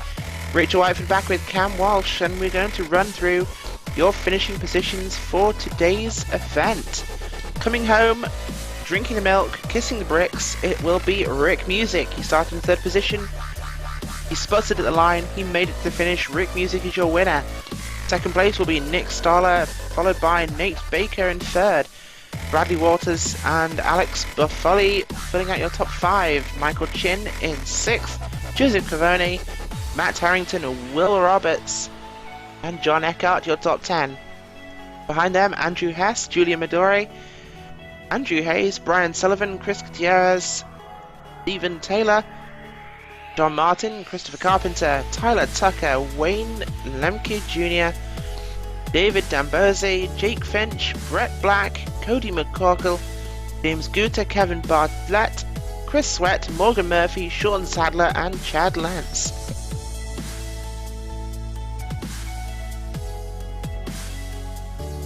I'm going to hand over now to Cam. I believe he's stood by with Rick Music in Gasoline Alley. Cam? Yes. Yeah, and how are we doing? First of all, Rick, congratulations on the win. You pitted on lap 90, came out lap 91, and you managed to make the car go 34 laps. I guess that's definitely one way to come away with an Indianapolis win. Yeah, I pitted. Well, thanks for the comment. I pitted a lap earlier. I could have probably stayed out another lap, but I didn't want to risk it. And I started saving from the first turn of that whole run because I knew I was 1 lap short of my pit window, and so I had to kind of save there, and because I knew if I could make it, I was going to win because the guys in front of me had to pit. Yeah, and you did manage to pull it off. You sputtered across the line, but you had a 12-second gap, 13-second gap. So an absolutely good race there, and a very clean race, I have to say. You started on 3rd position, but a couple of early cautions, but that was mostly due to self-incidents, though. Really clean racing out there today. Oh, yeah, I was just thrilled to death with all those green flag runs.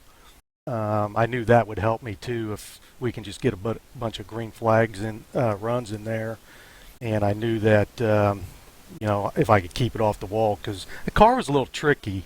There was a lot of push, a lot of aero push, and you just got to stay on your toes, especially in traffic. Yeah, and so you're now in victory lane. You've now got the Indianapolis 500K under your belt. A very good evening for a Monday, wouldn't you say? Anybody you'd like to thank out there, Mr. Rick Music? Yeah, obviously Mobil 1, sponsor on the car, USAA, Sunoco, Bosch. I want to say something to Brad Walters. He paints our cars, and he's so good at it. I mean, I've had so many compliments on my Mobile One car that it's unbelievable, and he's painted a couple different versions of it, and I used a different version tonight. But I just also my teammates, Michael Chin, who ran a great race. He was up there all night, and Andrew Hess, John Martin, Wayne Lemke, and Brad Walters. It was a lot of fun. And I want to thank CORT, too, for putting on such a great race. Yeah, we got to see all sorts of manufacturers. You guys all powered by Ford there, which is great to see. Hey, that's a good win. But, all right, Rick, thank you very much. And we do have your teammate here, Michael Chin. Finished back in only in 6th position, but you started in 16th. Quite a little chaotic start there, but you made your way through the field and a very good finish. I believe Michael Chin is, yes, he said he was away. All right, Rachel, I will go and find more people. He will indeed. And just to add to that, Rick, you saw what Nate was doing earlier on in that race with his fuel strategy and staying out, of course. Were you worried at any point that he might have the jump on you and be able to take that victory? Yeah, you're always worried, but we were on such opposite fuel strategies that my only problem was I was praying that there was no yellows at the end, because once there's a yellow, then I was going to have to decide whether I wanted to come in and get new tires. Then they may have stayed out. So when we got to about 3 laps to go, I'm like, okay, if the yellow comes out now, we're good. But yeah, you always worry about stuff like that. But the fuel I was more worried about than anything, because I had 0.2 going into the 3rd turn, and I thought I had a big enough lead where I could just coast across. It seems that you did, in fact, coast it across, coming in, well, spluttering and dying, coming to the flag.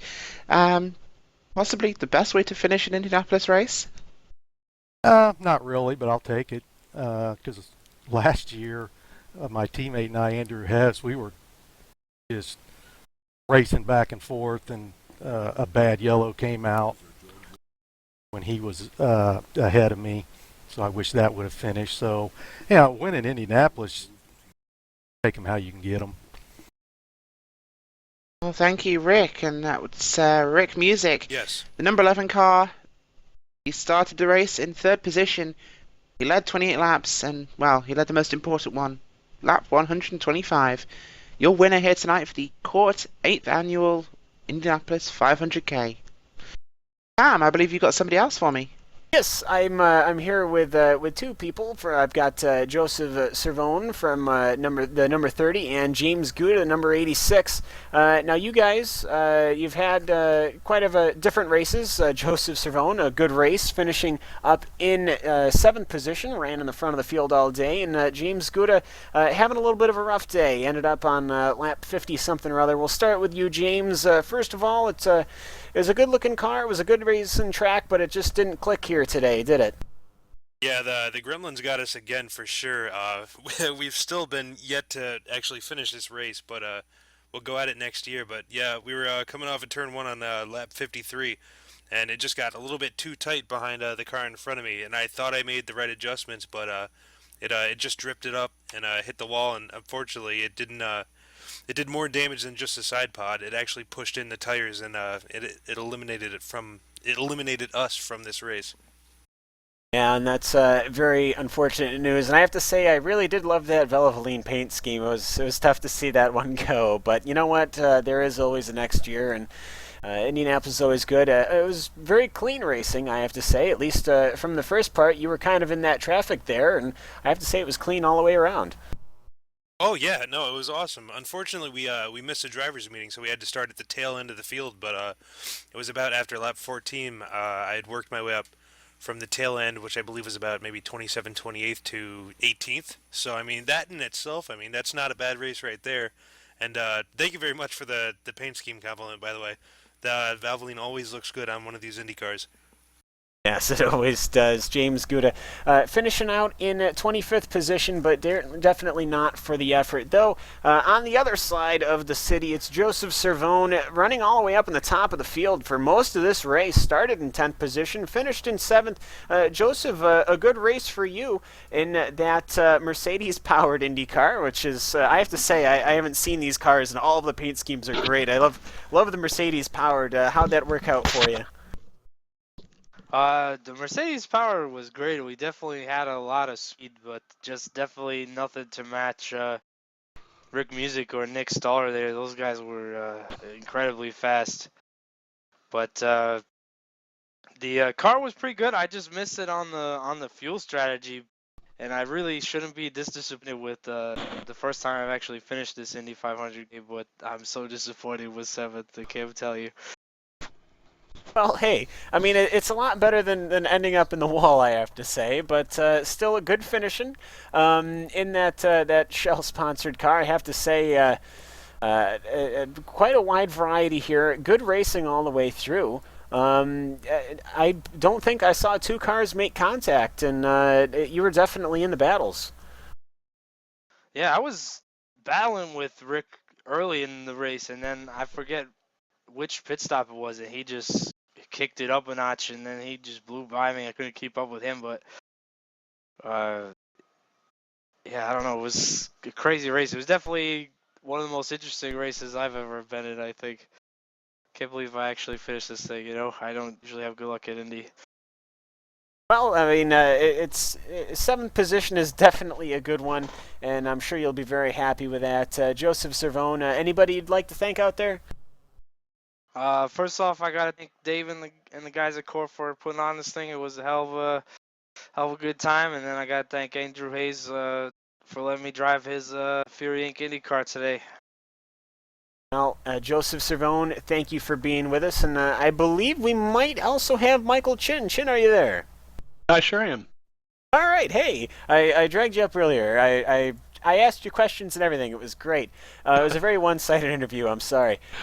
So you're in the number 22 Duracell-sponsored Ford Power automobile there, and you come home in 6th, but you started in 16th. Talk about coming through the field.